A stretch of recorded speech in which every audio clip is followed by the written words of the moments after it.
ಪ್ರಯಾಣಕ್ಕೆ ಶುಭ ನಕ್ಷತ್ರಗಳು. ಪ್ರಯಾಣ ಆರಂಭಿಸುವಾಗ ದಿಕ್ಕು, ಸಮಯ ಮತ್ತು ನಕ್ಷತ್ರಗಳಿಗೆ ವಿಶೇಷ ಮಹತ್ವವಿದೆ ಎಂದು ಶಾಸ್ತ್ರಗಳು ಹೇಳುತ್ತವೆ.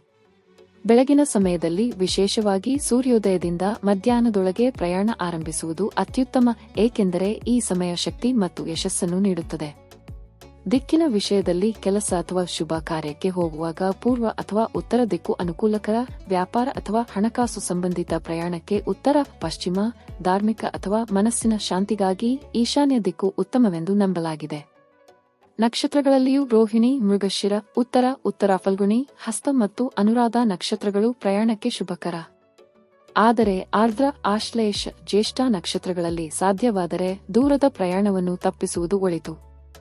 ಈ ಸಣ್ಣ ಶಾಸ್ತ್ರೀಯ ನಿಯಮಗಳನ್ನು ಪಾಲಿಸಿದರೆ ಪ್ರಯಾಣ ಸುಗಮವಾಗಿ, ಸುರಕ್ಷಿತವಾಗಿ ಮತ್ತು ಯಶಸ್ವಿಯಾಗಿ ನೆರವೇರುತ್ತದೆ ಎಂಬ ನಂಬಿಕೆ ಇದೆ. ಇಂತಹ ಉಪಯುಕ್ತ ಮಾಹಿತಿಗಾಗಿ ವಿಡಿಯೋವನ್ನು ಲೈಕ್ ಮಾಡಿ, ಶೇರ್ ಮಾಡಿ, ಚಾನೆಲ್ ಅನ್ನು ಸಬ್ಸ್ಕ್ರೈಬ್ ಮಾಡಿ. ಧನ್ಯವಾದಗಳು.